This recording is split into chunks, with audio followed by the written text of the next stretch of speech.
அனைவருக்கும் வணக்கம். பாரம்பரிய திருவள்ளுவர் குலவம்சம் பிரசன்ன ஜோதிடர் சுப மாரிமுத்து திருப்பூரிலிருந்து இந்த பதிவு உங்களுக்காக. ஐயா வணக்கங்க ஐயா. வணக்கம் ஐயா. ஐயா இப்போது மக்கள் சார்பாக ஒரு கேள்வி இன்றைக்கி நான் கேட்கலான் இருக்கேன். கேளுங்க ஐயா. ஐயா அதாவது இந்த ஜாதகத்தில் முடக்கு இருக்கு, ஜாதகத்தையும் முடக்கிருச்சு, கண்டிப்பாக அதனால் வாழ்க்கையில் நிறைய பிரச்சனைகள் அப்படின்னு சொல்லி நிறைய பேர் கேட்குறாங்க. கண்டிப்பாங்க ஐயா. இந்த முடக்குங்கிறது என்னங்க ஐயா? அதற்கும் கர்மாவுக்கு ஏதாவது சம்மந்தம் இருக்காங்க ஐயா? ரொம்ப பற்றி சொன்னீங்கன்னா ரொம்ப உதவியாக இருக்குங்க. நல்ல கேள்விங்க ஐயா. இந்த கர்மாவே முதல்ல எங்கேருந்து வருது அப்படிங்கிறது தான் இப்போ நம்ம சொல்ல போகிறோம். இதுவரைக்கும் எத்தனையோ கருத்துக்களெல்லாம் நீங்கள் இந்த உலகத்தில் கேட்டிருப்பீங்க. ஆனால் இந்த பதிவில் நீங்கள் பொறுமையோடு இந்த கருத்தை ஒரு இனிமையோடு நிதானமாக கேட்டிங்கன்னா உங்களுடைய ஊழ்வினை கர்மா எங்கிருந்து உருவாச்சு, இதனுடைய இந்த கர்மானால் நாம் என்ன கஷ்டப்படுறோம், நாம் இந்த பூமியில் பிறக்கிறதுக்கு என்ன வரம் வாங்கி வந்தோம், நம்ம பாவ புண்ணியமெல்லாம் ஜாதக கட்டத்தில் போய் எப்படி எடுக்கிறது, நம்மளுடைய தோஷம்னு சொல்கிறோமே அந்த தோஷம் எப்படி கிரியேட் ஆகுது, நம்ம இந்த பூமியில் பிறக்கும்போது கொண்டு வந்த கர்மாவா, இல்லை கடவுளே நம்மளுக்கு ஒரு தண்டனையாக கொடுத்த கர்மாவா, இல்லை நம்ம இந்த பூமிக்கு வந்ததுக்கு அப்புறம் செய்த கர்மாவா, இது எல்லாத்தையுமே நம்ம பொறுமையாக கேட்கணும்னா கண்டிப்பாக இந்த பதிவை நீங்கள் பொறுமையோடு கேளுங்க. உங்களுக்கு இதில் ஒரு பெரிய ஒரு ரகசியம் ஒன்று அடங்கியிருக்குது. அந்த ரகசியத்தை தான் இன்றைக்கி இந்த உலகத்துக்கு அரங்கேற்றம் பண்ணுறேன். இந்த முடக்கு நம்ம ஐயா கேட்டதில் ஒரு அற்புதமான ஒரு விஷயம் என்ன அப்படின்னு கேட்டிங்கன்னா, முடக்குங்கிறது அந்த காலத்தில் பெரிய திறமையை கட்டி போட்டு வச்சுட்டா நம்மனால் அது இயங்க முடியுமா? முடியாது இல்லைங்களா ஐயா? முடியாது. அப்போது அதே மாதிரி ஜாதக கட்டத்தில் நமக்கு வேண்டிய யோகத்தை கடவுளே நம்மளுக்கு நாம் செய்த பாவத்தினால அது முடக்கி வச்சிருச்சுன்னா அந்த பாவகத்தை அந்த ஜாதகர் அனுபவிக்க முடியுமா? அனுபவிக்க முடியாது. அப்போது அந்த அனுபவிக்க முடியாமல் வெளி உலகத்தில் போய் நம்ம தேடி போன பிறவியில் செய்த பாவத்தை இந்த பிறவியில் நீங்கள் தேடி கண்டுபிடிச்சி வாழ்க்கையில் நீங்கள் எப்போ மேலுக்கு வர்றது? அப்போது அந்த கர்மா 12 ராசி கட்டத்துக்குள்ள 27 நட்சத்திரத்தில் 9 கிரகங்களுக்குள்ள ஒரு பெரிய ஒரு ஆத்துமாத்துமான கர்மா, உங்கள் பூர்வ ஜென்ம கர்மா இதுக்குள்ளே எங்கேயோ ஒரு இடத்துல முடங்கியிருக்குது. இந்த முடக்க மட்டும் உங்கள் ஜாதகத்தில் நீங்கள் கண்டுபிடிச்சிட்டிங்கன்னா ஹைலைட்டாக வாழ்கிறதுக்கு, இந்த உலகத்தில் சுதந்திரமான வாழ்க்கை வாழ்கிறதுக்கு ஒரு மிகப்பெரிய பொக்கிஷம் உங்கள் ஜாதகத்துக்குள்ளேயே இருக்குது. அப்போது அந்த ஜாதகத்துக்குள்ளே நாம் போன பிறவியில் நம்ம கர்மா நாம் என்ன செய்திருப்போன்னு உங்களுக்குள்ளே பெரிய குழப்பம் இருக்கும். என்னங்க ஐயா, நீங்கள் என்ன கர்மா பண்ணிட்டு வந்தீங்க, நாம் போன பிறவியில் நம்ம யாரை ஒரு வதச்சோம், யாரை நம்ம மனசை புண்படுத்தினோம், நம்ம தாத்தாவுக்கு சோறு போட்டோமா, நம்ம பாட்டனுக்கு சோறு போட்டோமா, நம்ம முப்பாட்டனுக்கு சோறு போட்டோமா, நம்ம கொள்ளுப்பாட்டனுக்கு சோறு போட்டோமா, அப்போ நம்ம அப்பாவுக்கு நம்மளை பெற்றவருக்கு நம்ம சாப்பாடு கொடுத்தோமா, இவங்களுக்கெல்லாம் நம்ம சேவை பணிமடைகள் செஞ்சோமா, நம்மளுடைய உறவுகளுக்கெல்லாம் அரவணைச்சு போனோமா, நம்மளுடைய இந்த மாதிரி நாம் இரத்த சம்பந்த உறவுகளை இருந்து தான் இந்த உலகத்துக்கு நம்ம வெளியில் வந்திருப்போம். அப்போது வெளியில் நீங்கள் நிற்கிறீங்க, அப்படியே மேலே போய் பார்த்தீங்கன்னா ஒரு 7 தலைமுறையில் ஒவ்வொருத்தரும் செய்த கர்மாவெல்லாம் நம்ம பிளட்டு ரிலேட்டிவாக இப்போ நீங்கள் கரண்ட்டில் இருக்கிறவங்க கிட்ட தான் டெபாசிட் பண்ணியிருக்கோம். அப்போ இது தெரியாமல் நாம் ஜாதகத்துக்குள்ளே போய் தசாபுத்தி நல்லா தனுங்க இருக்குது, நான் ரொம்ப கஷ்டப்படுறேன், என் ஜாதகத்தில் போய் பார்த்தேன் எல்லா கிரகங்களும் நல்ல வலிமையாக இருக்குன்னு தான் சொன்னாங்க, ஆனால் இன்னும் என்னுடைய கடன் அடையலை, இன்னும் என்னோடய கர்ம தீர்ந்த மாதிரியே தெரியல, எனக்குள்ளே ஒரு தாட்டு என்னமோ நான் ஒரு பின்தங்கின வாழ்க்கையிலே வாழ்ந்துட்டுருக்கேன் அப்படின்னு நீங்கள் சொல்லும்போது, அப்போ இதையெல்லாம் தாண்டி ஒரு கர்மா உங்களுடைய ராசி கட்டத்துக்குள்ளே எங்கேயோ ஒரு பக்கத்தில் ரகசியமாக புதைஞ்சிருக்கு. அப்போது அந்த ரகசியமாக புதைஞ்சிக்கக்கூடிய அந்த முடக்கு தான் இன்றைக்கி இந்த உலகத்துக்குள்ளே நீங்கள் தெரிஞ்சுக்கக்கூடிய விஷயம்.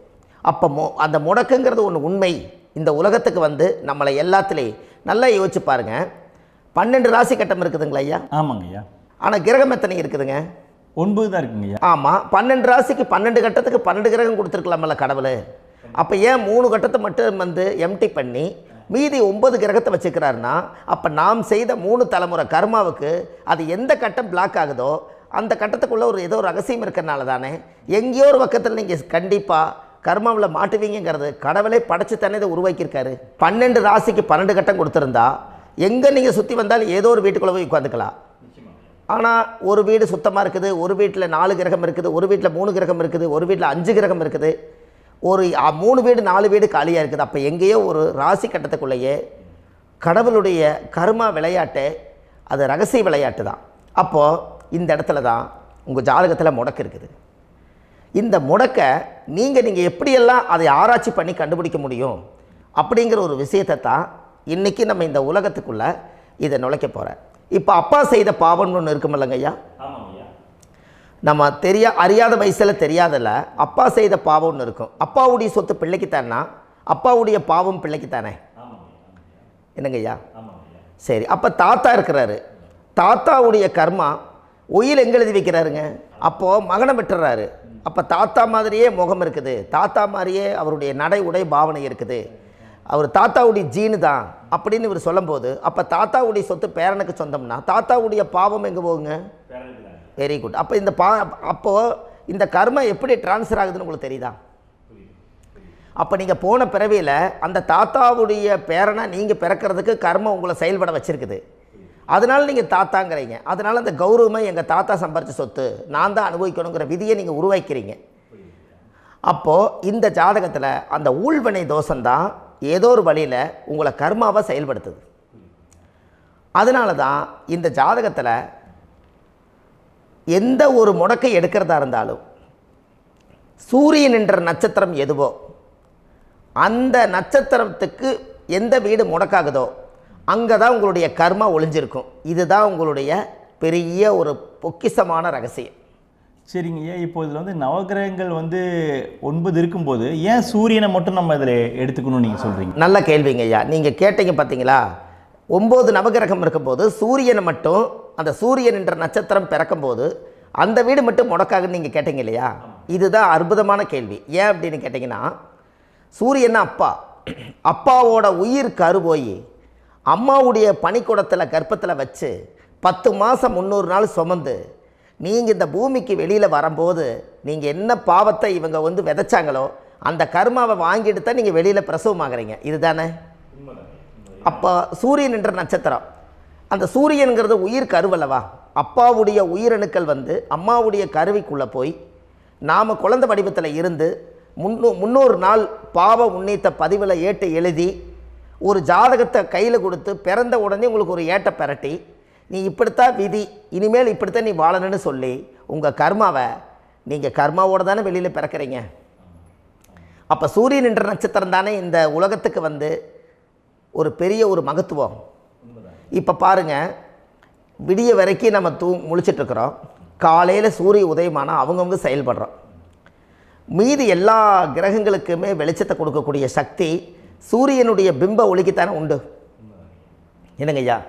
அதனால தான் மேசத்து உச்ச வீடுன்னு சொல்லி மேசத்தை உச்சம்னு சொல்லி சூரிய உச்சத்தை அங்கே தான் வச்சாங்க. அப்போது அந்த காலச்சக்கரத்துக்கு 5ஆம் இடம் பூர்வ புண்ணியஸ்தானத்தில் போய் சிம்மத்தில் கொண்டு போய் சூரியனை ஆட்சி வீடுன்னு வச்சாங்க. அப்போது சூரியனில் இருந்து தான் அந்த மையப்புள்ளி உருவாகுது. அப்போ உங்களுடைய ஜாதகத்தில் அந்த சூரியனாகப்பட்டவர் பிறக்கும்போது நீங்கள் உங்கள் ஜாதகத்தை நீங்கள் எடுத்துக்கங்க ஐயா. நீங்கள் இன்றைக்கே போய் கதவை திறந்து உங்கள் பெட்டியை திறந்து பீர்வாவுக்குள்ளே உங்களுடைய ஜாதகம் இருக்குது, அந்த ஜாதகத்தை எடுத்து ஜோதிடர்கிட்டையே நீங்கள் சந்தேகம் கேட்குறக்கு முன்பு நீங்களே உங்களுடைய கர்ம பற்றி தெரிஞ்சுக்கிறதுக்கு இந்த பதிவில் உங்களுக்கு ஒரு ரகசியத்தை சொல்லித்தரேன். உங்கள் ஜாதகத்தில் இப்போ இது வரைக்கும் ராசி கட்டத்தை நீங்கள் பார்த்துருப்பீங்க, ஆனால் பாதசாரம்னு ஒன்று இருக்கும் இல்லைங்களா? ராசிக்கு பாதசாரம்னு ஒன்று இருக்கும். சூரியன் என்ன நட்சத்திரத்தில் இருக்குது, சந்திரன் என்ன நட்சத்திரத்தில் இருக்குது, செவ்வாய் என்ன நட்சத்திரத்தில் இருக்குது, புதன் என்ன நட்சத்திர காலில் நிற்குது, இதெல்லாமே அந்த சாரம் இல்லாத ஜோதிடம் சோரம் போய்விடும். அதனால் அந்த சாரத்தில் நிற்கிது பார்த்தீங்களா கிரகம், அதில் இப்போ நீங்கள் உங்களுடைய ராசி கட்டத்தை ஓப்பன் பண்ணுங்கள். இதில் ராசி கட்டத்தில் சூரியன் என்ற நட்சத்திரம்னு ஒன்று இருக்கும் இல்லைங்களா? அது எதுவாக வேணாலும் இருந்துட்டு போட்டோம். அந்த நட்சத்திரம் தான் நீங்கள் பிறக்கும்போது தாயுடைய கருவறைக்குள்ள கரு உருவான நட்சத்திரமே அதுதான். புரிஞ்சுங்களா ஐயா? பிறக்கும்போது நீங்கள் அந்த கருவுடைய நட்சத்திரம் அப்பா வந்து கருவை உருவாக்கி கர்மாவை விதைச்சது அந்த சூரியன் என்ற நட்சத்திரம் தான்.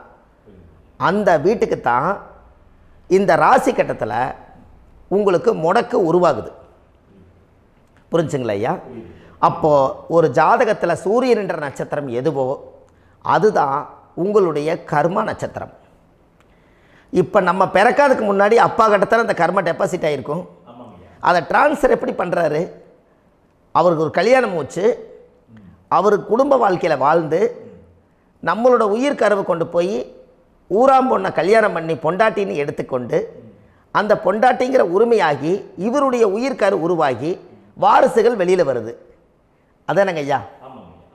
அப்போது அந்த சூரியன் என்ற நட்சத்திரம் தான் இந்த உலகத்தில் ஒரு பிரம்மாண்டமான நட்சத்திரம். இந்த நட்சத்திரம் உங்கள் மனசுக்குள்ளே ஏதாவது இருந்துச்சுன்னா உங்கள் வீட்டில் ஏதாவது ஒரு நல்ல விஷயங்கள் நீங்கள் பண்ணுறதா இருந்தால் அந்த கர்மா நட்சத்திரம் சூரியனுடைய நட்சத்திரம் இருக்குது பார்த்தீங்களா, அந்த நட்சத்திரத்தில் எந்த ஒரு சேவைகளும் செய்யக்கூடாது. அதுதான் கர்மா. அதை போய் நீங்கள் ஆக்டிவேட் பண்ணி விட்டீங்கன்னா அது முன்னோர்களை வந்து நீங்கள் வந்து தொந்தரவு பண்ண மாதிரி. அந்த கர்ம நட்சத்திரம் தான் உங்கள் வாழ்க்கையில் அது புதஞ்சிருக்கிறதா. இப்போ குழந்தை பிறந்தாலோ சீர் சீமந்தங்கள் நீங்கள் செய்கிறதாலோ கல்யாணம் முக்கிறதுனாலோ உங்கள் ஜென்ம நட்சத்திரத்தன்னைக்கு கல்யாணம் பண்ண வேண்டாம்னு சொல்லிக்கிறாங்கல்லங்க. உங்களுக்கு ஜென்ம நட்சத்திரத்துக்கு முன்னாடி உங்களை உருவாக்குன நட்சத்திரம் தான் ஜென்ம நட்சத்திரம். அப்போ சூரியன் என்ற நட்சத்திரம் அப்பாவுடைய ஜென்ம நட்சத்திரமாக அந்த ஊழ்வினை கர்மம் செயல்படுது. அப்போ அந்த முடக்கு யார் வழியில் வந்தது? முன்னோர்கள் வழியில் வந்தது. முன்னோர்கள் கட்டி வச்சது யாரைய? குலதெய்வத்தை. அப்போ அந்த குலதெய்வத்தை போய் சாமிக்கு போய் வீடு வாசல்லாம் வலித்து குலதெய்வத்தை போய் தேங்காய் பழம் பூ மாலை கல்கண்டு வாங்கி அர்ச்சனை பண்ணி ஒரு அன்னதானம் ஒன்று பண்ணிவிட்டு சாமிக்கு பொங்கல் வச்சு நைவேத்தியம் பண்ணிவிட்டு உங்கள் ஜாதகத்தை வச்சு பூஜை பண்ணிவிட்டு வாங்க. அதுக்கப்புறம் தான் உங்கள் கர்மாவை கண்டுபிடிக்கிறதுக்கு வழியே பிறக்கும். குலதெய்வத்தை வணங்காமல் கோவிந்தா கோவிந்தா என்று பல தெய்வத்தை வணங்கினாலும் பலனொன்றும் இல்லைன்னு அந்த காலத்தில் முன்னோர்கள் சொல்லி வச்சுக்கிறாங்களா இல்லைங்களா? அதனால் கண்டிப்பாக அதை கண்டுபிடிச்சி நீங்கள் அதுக்கு ஒரு நைவேத்தியம் பண்ணால் மட்டும்தான் முதல்ல உங்கள் 5ஆம் பாவம் முன்னோர்கள் அது வேலை செய்யும். குலதெய்வ ஆலயத்துக்கு போயிட்டு வாங்க. போயிட்டு வந்துட்டு இந்த கர்மவினை தோஷத்தை நிவர்த்தி பண்ணுறதுக்குண்டான சரியான பரிகாரத்தை நம்ம எடுப்போம். அப்போது உண்மையாலுமே ஒரு ராசி கட்டத்துக்குள்ளே இந்த மாதிரி ஒரு அந்த கர்ம தோஷம் இருப்பதனால இந்த கர்மா தோஷத்துக்கு அந்த முடக்க தோஷங்கிறத நீங்கள் எடுத்து அதை கண்டுபிடிச்சி அந்த சூரியன் என்ற நட்சத்திரம் எந்த ராசி கட்டத்தில் போய் முடக்காயிருக்குதோ அந்த முடக்கு எந்த பாவகம் வந்து நம்மளுக்கு லாக் ஆகிருக்குதோ அந்த பாவகத்துக்கு உண்டான பரிகாரங்கள் அதுக்குரிய ஸ்தலங்கள் அந்த கோவில்களில் போய் சுவாமிக்கு தேங்காய் பழம் பூமாலை கல்கண்டு வாங்கி அர்ச்சனை பண்ணி நீங்கள் இந்த கோவிலுக்குள்ளே போய் உட்காந்து சாமி கும்பிட்டு வந்தீங்கன்னா உங்களுடைய ஜாதகத்தில் இருக்கக்கூடிய அந்த முடக்கு தோசை நீங்கி வாழ்க்கையில் நீங்கள் எதை சாதிக்க வந்தீங்களோ அந்த சாதனையை நீங்கள் சாதிச்சிட்ருப்பீங்க. புரிஞ்சுங்களா ஐயா? ஏன் அப்படின்னா அந்த முடக்கு நட்சத்திரத்துக்குள்ளே தான் ஒரு தோஷம் இருக்குது. இப்போ அந்த காலத்தில் பாருங்கள் ஐயா, முன்னோர்கள் எல்லாம் நிறைய பேர் கோவில் கட்டி வச்சுட்டு போயிருக்காங்களா இல்லைங்களா? இந்த கோவில் எதுக்காக கட்டி வச்சுக்கிறாங்கன்னா அவங்க கட்டினவங்களுக்கும் அந்த முடக்கு தோஷம் இருந்திருக்குது. ராஜாக்கள் இருந்திருக்குது, மன்னர்கள் காலத்தில் இருந்திருக்குது, ஜமீன்தார் காலத்தில் இருந்திருக்குது.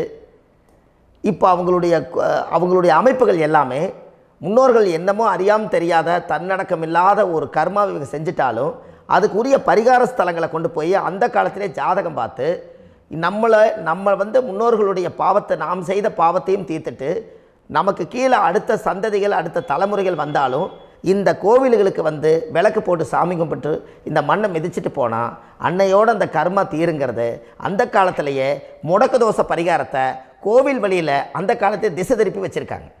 அப்போ நீங்கள் கோவிலுக்கு போகாமல் கண்டிப்பாக இந்த பரிகாரத்தை நீங்கள் உடைக்க முடியாது. ஏன் உடைக்க முடியாதுன்னா இப்போ நீங்கள் எத்தனை வருஷம் வாழ்கிறீங்க ஐயா? 120 வருஷமே வச்சுக்கோங்க. சூரியன் திசை 6 வருஷம், சந்திரன் திசை 10 வருஷம், செவ்வாய் திசை 7 வருஷம், ராகு திசை 18 வருஷம், குரு திசை 16 வருஷம், சனி திசை 19 வருஷம், புதன் திசை 17 வருஷம், கேது திசை 7 வருஷம், சுக்கிரன் திசை 20 வருஷம். இப்போ நான் சொன்ன டோட்டலெல்லாம் கூட்டிங்கன்னா 120 வருஷம் வரும். இது ஒரு மனிதர் பிறந்து பூரண ஆயுளோடு வாழ்ந்தால் இந்த 120 வருஷம் வாழ்ந்தால் அவர் இந்த பூலோக பதவி விட்டு சிவலோக பதவி போயிடுவார். அதுக்கு பேர் தான் பூரண ஆயுள் என்று பொருள். அப்போ இந்த பூரண ஆயுளை வாழ்ந்தவருக்கு 120 வருஷம். கோயில் எத்தனை வருஷம் வாழுதுங்க ஐயா? கோயில் பழங்காலத்து கோயிலெல்லாம் எத்தனை வருஷம் வாழுதுங்க? 12 வருஷத்துக்கு கும்பாபிஷேகம். அது ஓகே, அது பரவாயில்ல. 12 வருஷத்துக்கு ஒருக்கா பழசை புதுப்பிச்சு கும்பாபிஷேகம் பண்ணி மறுபடியும் அதுக்கு பவர் ஊட்டி சக்தி ஊட்டி அதுக்கு உருவேற்றுறாங்க.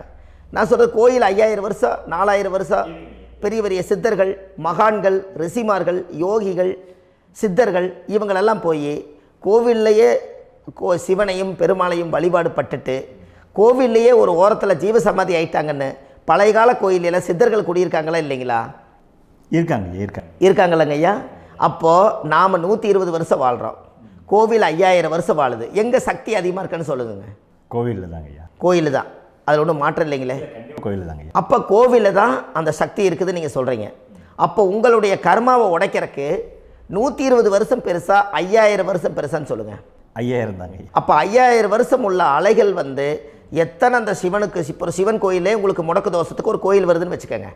அந்த கோவிலில் எத்தனை முடக்குகளுக்கு உண்டான கோவில்கள், எத்தனை பழங்களை ஊற்றி சாமிக்கு அபிஷேகம் பண்ணியிருப்பாங்க, எத்தனை பால் கூட ஊற்றிருப்பாங்க, பன்னீர், தேன், இளநீ, மஞ்சள் நீர், திருமஞ்சனம், அபிஷேகம், பொங்கல், நைவேத்தியம் இத்தனையும் செஞ்சு அந்த சிவனை வந்து சிவனாக பார்த்து அந்த கருவறைக்குள்ள ஒரு கிராணங்கள் வரும்போதும் கூட பாதுகாப்பு பண்ணி வச்சு நல்ல சக்தியோடு அந்த கருவறையை புத்தியோடு அவங்க வேலை செஞ்சு அந்த காலத்தில் வச்சுருக்காங்களா இல்லைங்களா?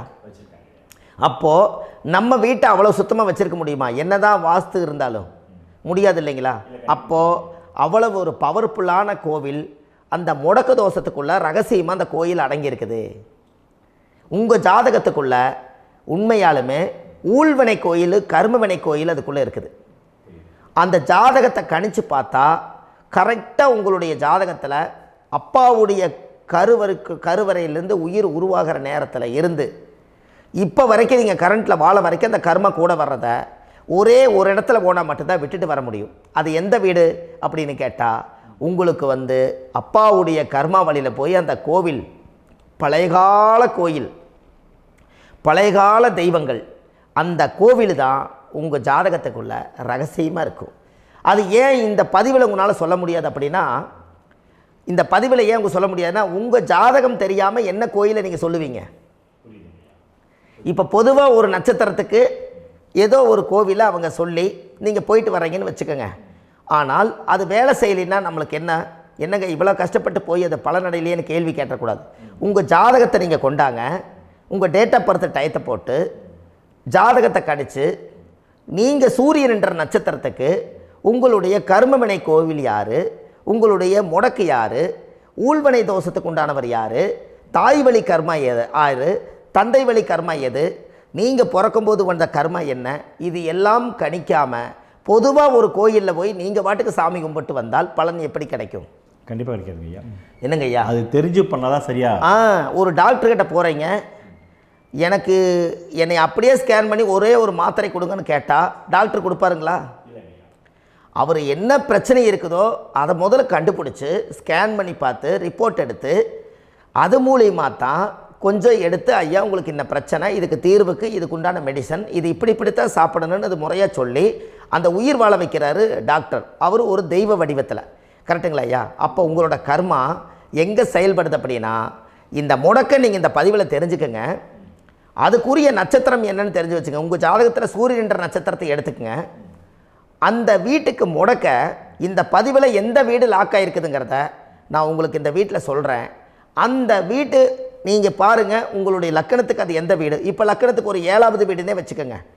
அப்போ லக்கணத்துக்கு 7வது வீடே முடக்கு.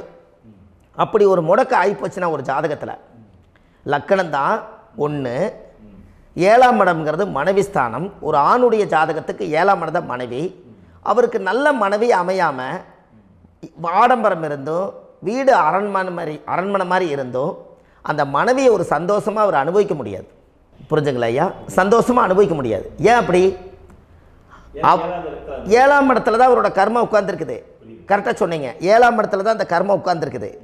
அப்போ அந்த 7ஆம் இடத்துல இருக்கக்கூடிய அந்த கர்மா போன பிறவியில் நீ மனைவிக்கு சோறு போடாமல் மனைவியை கட்டி வச்சு அடிக்கிறதும், மனைவியை துன்புறுத்துறதும், அந்த மனைவி இருக்கவே இன்னொரு வாழ்க்கைக்குள்ளே போகிறதும், இங்கே வாழ வேண்டிய தாம்பத்திய சந்தோஷத்தை கொண்டு போய் இன்னொரு இடத்துல கொடுக்கறதும், தெரிஞ்சிருந்தே நம்மளுடைய மனசுக்குள்ளே திருடுத்தனமாக வாழ்கிறதும், இது எல்லா கர்மாவும் போன பிறவியில் நாம் செய்த ஊழ்வினை கர்மா தான் உங்கள் ஜாதகத்தில் 7ஆம் இடம் முடக்கு. அப்போ அந்த 7ஆம் இடம் முடக்கா இருந்துச்சுன்னா கண்டிப்பாக உங்கள் ஜாதகத்தில் நீங்கள் என்ன அனுபவிச்சிட முடியும்? நல்ல நண்பர்கள் கிடைக்க மாட்டாங்க, நல்ல ஒரு பார்ட்னர்ஷிப் அமையாது, நல்ல ஒரு நட்பு வட்டங்களில் எதையும் அனுபவிக்க விடாது, ஒரு அங்கீகாரமான உறவுகளில் போய் நம்ம ஸ்ட்ராங்காக நிற்க முடியாது. 7ஆம் இடம் என்பது தாம்பத்திய வாழ்க்கை, பூர்த்தி இல்லாத வாழ்க்கையாக இருக்கும். இப்படியெல்லாம் அந்த ஜாதகத்தில் ஒரு பொதுவாக ஒரு ஜாதகத்தில் 7ஆம் பாவம் முடக்காயிட்டால் இந்த கர்மாவை அவர் அனுபவிச்சுக்கிட்டே இருப்பார். இது எப்போத்தான் அதுக்கு ஒரு தீர்வு வேணுங்கய்யா? அந்த கோயில் எதுன்னு நீங்கள் கரெக்டாக சொன்னீங்க. இப்போ இது மனிதனால் செயல்படுது. மனிதர்கள் தான் கோயிலை கட்டி வச்சாங்க. தெய்வத்தை விட ஒரு காலத்தில் மனிதர்களுக்கு மகிமை ஜாஸ்தி. ஏன்னா சாதாரண ஒரு மண் பூமியாக இருந்த இடத்த மனிதர்கள் தான் கோயில் கட்டி ஒரு மகிமைப்படுத்தி புண்ணியம் பண்ணி வச்சாங்க. மனிதர்களுக்கு சக்தி அதிகம்தான், ஆனால் பிரபஞ்சத்துக்கு அதை விட சக்தி அதிகம் அல்லவா? ஐயா, நீங்கள் கோவிலுக்கு போய் அந்த கர்மா உடைக்கிறதுக்கு கோவிலில் சக்தி இருக்குது, ரைட்டு.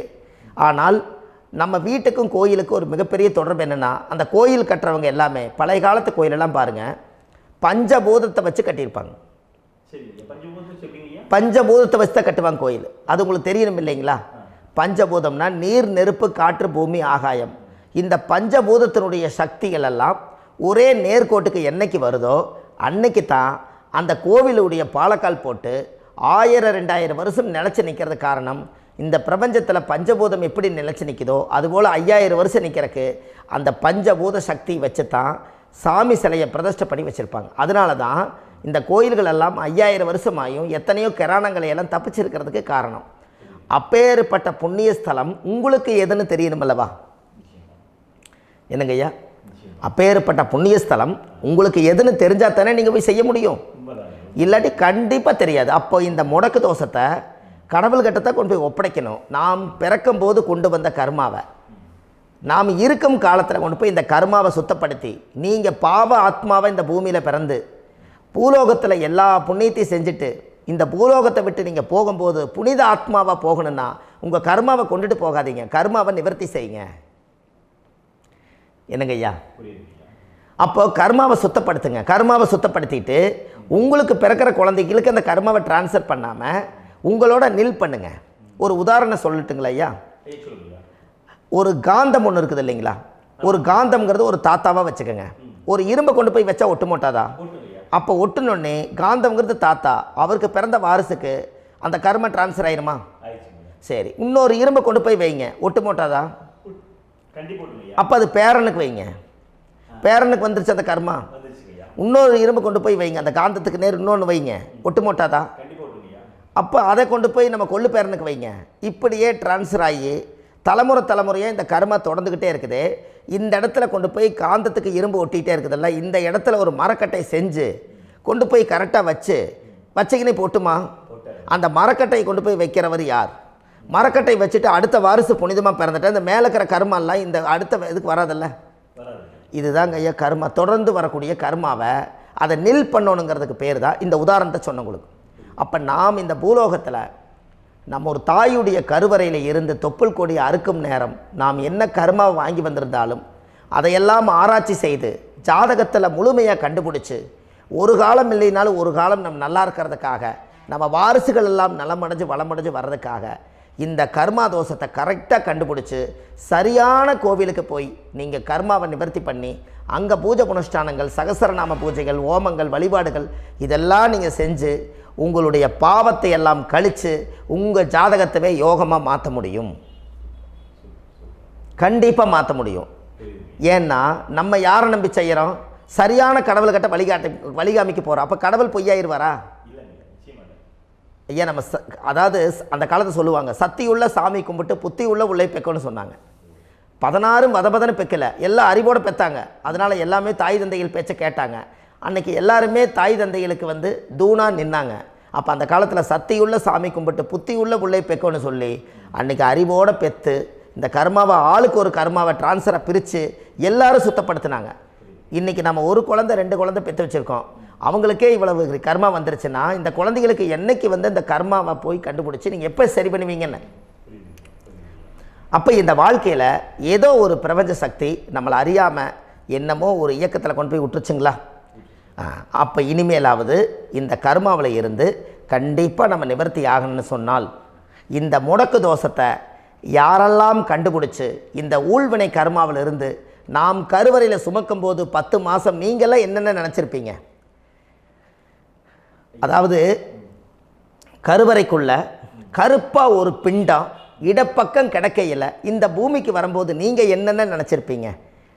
இந்த பிறந்ததுக்கு அப்புறம் வந்து தான் அம்மா தெரியுது, அப்பா தெரியுது, தாத்தா தெரியுது, பாட்டி தெரியுது, இந்த உலகத்தில் கண்கொள்ளாத காட்சிகள் எல்லாம் தெரியுது, எல்லாம் தெரியுது. ஆனால் 10 மாதம் உங்கள் வாழ்க்கையில் நீங்கள் இருக்கும்போது நீங்கள் என்னென்னலாம் நினச்சி இந்த பதிவில் இறைவன் கொடுத்தாரோ அதையெல்லாம் அனுபவிக்கத்தான் வந்தீங்க. அதுக்கு இடையில இருக்கிறதான கர்மா. இந்த ஒரு விஷயம் உங்களுக்கு கிடச்சிருச்சுன்னா நீங்கள் எல்லாருமே ராஜயோகமாக பிழைப்பீங்கள்ல. இதில் ஏழை பணக்கார யாரையுமே சொல்ல வரல. அவங்க பிறக்கும்போது புண்ணியத்தை பொறுத்து தான் போன ஜென்மத்தில் நம்ம என்ன புண்ணியங்கள் பண்ணி வச்சோமோ அந்த புண்ணியத்தில் இன்றைக்கி நல்லா வாழ்கிறாங்க. ஒருத்தர் கேட்டார், என் ஜாதகத்தில்ங்க எங்கூட படித்தவர் இடம் வாங்கிட்டார், வீடு வாசல் கட்டிட்டார், தொழில் பண்ணிட்டார், நல்லா இருக்கார், ஆனால் நான் இன்னும் அப்படியே தான் இருக்கிறேங்கன்னு ஒருத்தர் கேட்டார். அதுக்கு ஒரு கருத்து என்னென்னா, டேட் ஆஃப் பர்த் ஒன்று தான், டைம் ஒன்று தானே வச்சுக்கோங்க. அவங்க அப்பா செஞ்ச புண்ணியம் வேறு, நீங்கள் செஞ்ச பாவங்கள் வேறு. அவர் செஞ்ச புண்ணியத்தினால அவருக்கு எல்லாமே முன்னாடி கிடைக்கிது. நீ கர்மாவெல்லாம் கழிச்சிட்டீங்கன்னா பின்னாடி கிடைக்க போகுது. இதில் மற்றவங்களை பற்றி வேற்றுமையாக நினைக்கிறதுல எந்த ஒரு இதுவுமே இல்லை. அப்போ ஒருத்தர் பார்த்து ஒருத்தர் வாழ வேண்டாம். உங்களுடைய சுய அறிவை வச்சு இந்த பூலோகத்தில் இந்த பூமியில் நீங்கள் 4 தெரிஞ்சு நல்ல விதமாக கற்றுக்கிட்டு இந்த உலகத்தில் சிறப்பாக வாழ கற்றுக்குங்க. அதுக்கு அந்த ஊழ்வினை தோஷத்தை கண்டுபிடிங்க. உங்களுக்குன்னு ஒரு முடக்கு இருக்குதுங்கிறத இன்றைக்கி நீங்கள் எழுதி வைங்க. அதை எப்படியாவது கண்டுபிடிங்க, அதை தேடுங்க. ஒரு முறை நீங்கள் ஜாதகத்தை கொண்டு வாங்க. அந்த ஜாதகத்தை கொண்டு வந்து உங்கள் பாவகத்தில் எத்தனாம் பாவம் முடக்காயிருக்குதுன்னு பாருங்கள். அந்த பாவகம் முடக்காயிருச்சுன்னா உங்கள் வாழ்க்கையில் அதிலிருந்து உங்களால் வெளியில் வரவே முடியாது, கண்டிப்பாக வர முடியாது. அதை நீங்கள் கண்டுபிடிச்சா மட்டும்தான் நீங்கள் மேலே வர முடியும். ஏன்னா நிறைய பரிகாரங்கள், பூஜைகள், யாகங்கள், ஓமங்கள் எல்லாம் செய்து வச்சும் கூட அந்த கர்மவினைக்கு உண்டான கோவிலுக்கு போய் அந்த 5000 வருஷ பழமை வாய்ந்த தெய்வத்துக்கிட்ட போய் நீங்கள் முறையிட்டு விளக்கு போட்டு உங்கள் கர்மத்தை எல்லாம் நான் நீ தான் தீர்த்து கொடுக்கணும்னு சொல்லி நம்பிக்கையோடு நீங்கள் போய் அந்த சரணாகதி அடையிறீங்க பாருங்கள், அங்கே தான் உங்கள் கர்மாவை எடுத்து விடுறாரு. அப்போ இந்த ரகசியம் உங்களுக்கு வேணுமல்லவா? அப்போ உங்கள் ஜாதகத்தில் எங்கே முடங்கி அதுக்குரிய கோவில்கள் எல்லாம் என்ன, அதுக்கு தான பரிகாரம் என்ன, அதுக்கு நீர் பரிகாரம் என்ன, யாத்திரை பரிகாரங்கள் என்ன, நீங்கள் வீட்டில் இருந்தே செயல்படுத்தக்கூடிய பரிகாரங்கள் என்ன, பரிகாரம் கோவிலுக்கு போய்த்தான் நடக்குமா, இல்லை நாம் வீட்டில் வச்சு வணங்குறதுனால நடக்குமா, நாம் செய்யக்கூடிய தர்ம பரிகாரங்கள் என்ன, தான பரிகாரங்கள் என்ன, இப்படி பல விதமாக இருக்கிறனால உங்கள் ஜாதகத்துக்கு எந்த மாதிரி பரிகாரம் கனெக்ட் ஆகுதுங்கிறது தெரியணும். இது தெரியாமல் கண்டிப்பாக உங்களால் செயல்படுத்துறது ரொம்ப கஷ்டம். இதனால் இதை நீங்கள் தெரிஞ்சுக்கணும்னா இப்போ நம்ம பாருங்கள், நீங்கள் அந்த தெரிஞ்சுக்கிட்டாலே உங்கள் வாழ்க்கையில் ஒரு டைம் தான் நீங்கள் தெரிஞ்சுக்க போகிறீங்க. உங்களுடைய கர்மா என்ன, நீங்கள் எங்கே செயல்பட்டு போயிட்டுருக்கிறீங்க, உங்கள் போகிற பாதை சரியா இல்லை அந்த பாதையில் முள்ளு கல் இருக்குதா, இது எல்லாம் உங்களுக்கு தெரியலனா இந்த முடக்கை கண்டுபிடிக்கக்கூடிய சக்தி வாய்ந்த இந்த கர்மாவை நிவர்த்தி பண்ணுறதுக்கு வழிகள் இருக்குது.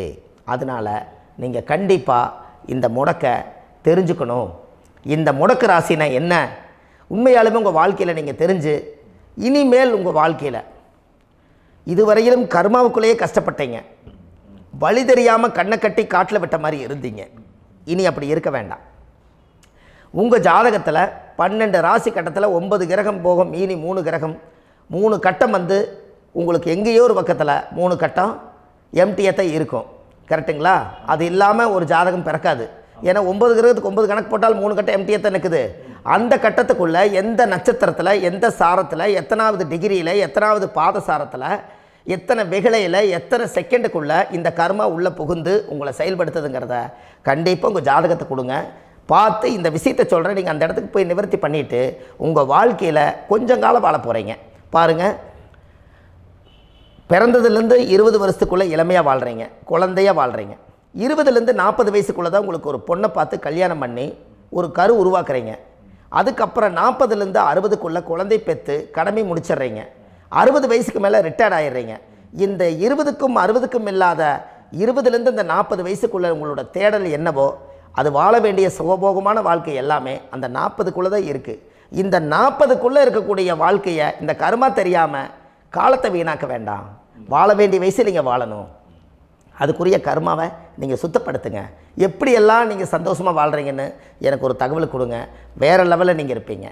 கண்டிப்பாக இந்த பதிவில் உங்களுக்கு நான் இந்த விஷயத்தை கொடுக்க போகிறேன். இந்த முடக்கு நட்சத்திரங்கள் என்ன அப்படிங்கிறத இந்த பதிவில் நீங்கள் ஒரு நோட் ஒன்று எடுத்துக்கோங்க, குறித்து வச்சுக்கோங்க. இதில் இருந்து அவங்கவுங்களுக்கு முடக்கு நட்சத்திரம் என்னங்கிறத இந்த பதிவில் நான் உங்களுக்கு கொடுக்குறேன். இந்த வீடு தான் அது முடக்குங்கிறத சொல்கிறேன். இதையெல்லாம் நீங்கள் தெரிஞ்சு உங்கள் ஜாதகத்தவே நீங்கள் முடக்கு எடுத்து கண்டிப்பாக உங்கள் வாழ்க்கையில் நீங்கள் நல்லா இருப்பீங்க. அதுக்கு ஒரு நோட் எடுத்து வச்சுக்கோங்க. இது வரைக்கும் கர்மாவை பற்றி நம்ம பேசினோம். உங்கள் ஜாதகத்தில் சூரியன் என்ற நட்சத்திரத்துக்கு தான் முடக்குன்னு சொன்னீங்களே, எந்த வீடுங்கிற ரகசியத்தை இன்றைக்கி நம்ம எல்லோரும் தெரிஞ்சுக்கலாமா? இத்தனை காலமாக நீங்கள் தெரிஞ்சுக்காத ஒரு ரகசியத்தை இன்றைக்கி உங்கள் ஜாதக கட்டத்தில் நீங்களே முடக்க கண்டுபிடிச்சி அதுக்குண்டான பலனை தேட போகிறீங்க. அந்த தேடல் தான் உங்களை கொண்டு போய் உட்கார வைக்க போகுது. ஒரு உதாரணம், உங்கள் ஜாதகத்தில் பாதசாரம் இருக்குது அல்லவா? அந்த பாதசாரத்தில் சூரியன் என்ற நட்சத்திரம், சூரியன் நின்ற நட்சத்திரம் பாதசாரத்தில் கரெக்டாக எடுங்க. சூரியன் என்ற நட்சத்திரம் திருவோண நட்சத்திரமாக இருந்தால் இந்த திருவோண நட்சத்திரம் விருச்சிக ராசி வீடு தான் முடக்கு ராசி வரும்.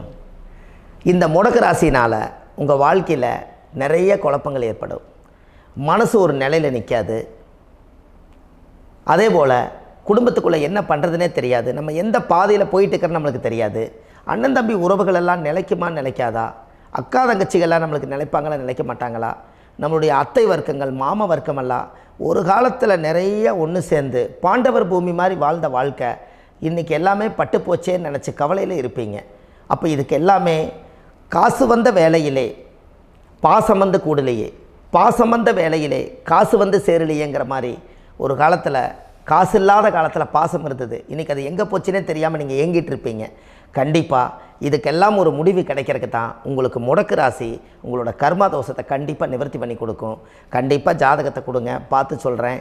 திருவோண நட்சத்திரத்தை பற்றி இது வரைக்கும் நீங்கள் பார்த்துட்டு இருந்தீங்க. திருவோண நட்சத்திரத்துக்கு அடுத்தது அவிட்ட நட்சத்திரத்தை பற்றி அடுத்த பதிவில் நம்ம பார்க்க போகிறோம். நம்ம ஆன்லைன்லேயே ஜாதகம் பார்க்குறோம். உங்கள் date of birth time place கொடுத்தீங்கன்னா போதும், உங்களுக்கு ஜாதகத்தை கணிச்சு ஃபோன்லேயே உங்களுக்கு கர்ம ராசி கண்டுபிடிச்சி உங்களுக்கு உண்டான கர்ம பரிகாரத்தை சொல்லி உங்கள் வாழ்க்கையில் ஒரு வெளிச்சத்துக்கு கொண்டு வர்றதுக்கு என்றைக்கும் உங்களுக்கு உறுதுணையாக இருப்பேன். நீங்கள் கண்டிப்பாக இந்த பதிவுகள் எல்லாம் இது உங்களுக்காகத்தான். இது அதிகாலை நேரத்தில் பிரம்ம முகூர்த்தத்தில் இந்த பதிவை உங்களுக்கு முழுமையாக சமர்ப்பணம் பண்ணுறேன். இதை கற்று இதை வழி நடத்தி இதைய எப்படியெல்லாம் இந்த முடக்கை கண்டுபிடிச்சி இப்படியெல்லாம் பேச வச்சு அழகு பார்க்க நம்ம முன்னோர்களுடைய ஆசீர்வாதமும் இந்த முடக்கை கண்டுபிடிச்ச குருமார்களும் அவங்களுடைய குடும்ப பாரம்பரிய வம்சாவளிகளும் எல்லாருமே நல்லா இருக்கணும். அதுக்காக இந்த நேரத்தில் நான் வந்து அடியேன் சுப மாரிமுத்தாக இருந்து திருப்பூர்லேருந்து இந்த பதிவை உங்களுக்கு நான் கொடுக்குறேன். கண்டிப்பாக இந்த முடக்கு கோயிலுக்கு இந்த முடக்கு தோஷத்துக்கு உண்மையான பரிகாரங்கள், எளிமையான பரிகாரங்கள் நீங்களே வாழ்க்கையில் செஞ்சு ஆதிகால பரிகாரங்கள் உங்கள் மனசுக்குள்ளே இருக்குது. அதை செயல்படுத்தினா மட்டும் போதும், வாழ்க்கை எங்கேயோ போயிடும். கண்டிப்பாக ஒரு முறை உங்கள் ஜாதகத்தை அனுப்பி வைங்க, உங்களுக்கு நான் பார்த்து பலன் சொல்கிறேன். இன்றைக்கி நான் கொடுத்த பதிவுகள் எல்லாம் உங்களுக்கு ரொம்ப பயனுள்ளதாக இருந்திருக்கும். உங்களுக்கு இது வரைக்கும் எத்தனையோ கர்ம வினைகளை பற்றி தெரியாமல் இருந்திருப்பீங்க. இந்த பதிவில் நிறைய கேட்டு தெரிஞ்சுக்கிட்டீங்க. இதெல்லாம் வாழ்க்கையில் ரொம்ப முக்கியமான பரிகாரங்கள், எளிமையான பரிகாரங்கள். நேராக நீங்கள் கடவுளைத்தான் கெட்டியாக பிடிக்க போகிறீங்க. அந்த பரிகாரங்கள் எல்லாம் செஞ்சு அதிகாரமாக வாழ்ந்து இந்த பூலோகத்தில் நல்ல சிறப்பாக வாழ்கிறதுக்கு இந்த பரிகாரம் உங்களுக்கு ரொம்ப யூஸ்ஃபுல்லாக இருக்கும். கண்டிப்பாக இந்த பதிவை செய்யுங்க. நம்ம பாரம்பரிய திருவள்ளுவர் குல வம்சம் பிரசன்ன ஜோதிடர் சுப மாரிமுத்து, திருப்பூரில் இருக்கேன். 30 ஆண்டு காலமாக நம்ம ஜோதிடம் பார்த்து கொண்டு இருக்கிறோம். இவ்வளவு காலமாக எத்தனையோ ஆயிரக்கணக்கான மக்களுக்கு நம்ம ஜோதிடம் பார்த்து வழிகாட்டி நிறைய மக்களுக்கு நிறைய சேவைகள் செஞ்சுருக்கேன். நிறைய கோயில் கட்டி வச்சுருக்கேன், கும்பாபிஷேகங்கள் பண்ணி வச்சுருக்கேன், அன்னதானங்கள் நிறையா பண்ணி வச்சுருக்கேன், புண்ணிய யாத்திரைகள் நிறைய போய் வந்திருக்கேன். மக்களுக்காகவே நான் உங்களுக்கு உழைக்க தயாராக இருக்கேன். இந்த ஜோதிடம் வந்து என்னுடைய ஒரு பாரம்பரியமாக என்னுடைய அப்பா தாத்தா முன்னோர்கள் இதெல்லாம் எங்களுடைய குலத்தொழில் இது. அதனால் நாங்கள் பாரம்பரியமாக திருவள்ளுவர் குல வம்சம். வள்ளுவர் வாக்குன்னு யூடியூப் சேனலில் போனீங்கன்னா 1000 பரிகாரங்கள் கொடுத்துருக்கேன்.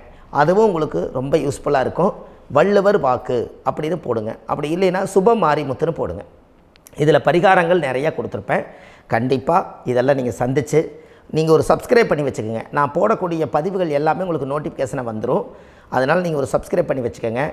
தினமும் ஒரு தகவல் உங்களுக்கு கொடுத்துக்கிட்டே இருக்கேன். இதெல்லாமே உங்களுக்கு ஒரு பெரிய சந்தோஷமான நிகழ்ச்சிகள். என்றைக்கும் உங்களோட நான் வாழ்கிறேன். உங்களுடைய குடும்பத்தில் நான் ஒருத்தராக இருந்து குடும்ப ஜோதிடராக நான் இருப்பேன். கண்டிப்பாக ஆயுளுள்ள வரைக்கும் உங்களுக்காக இந்த ஜோதிடத்துக்கு உழைச்சி உங்கள் குடும்பத்தில் ஒருத்தராக நான் வந்து ஒரு ரத்த உறவில் நான் வந்து இந்த பூர்வ ஜென்மத்தில் உங்களுக்கு நான் கடமைப்பட்டிருக்கேன். கண்டிப்பாக அடுத்த பதிவில் உங்களை நான் சந்திக்கிறேன். வாழ்வது ஒரு முறை, வாழ்த்தட்டும் தலைமுறை. நன்றி, வணக்கம்.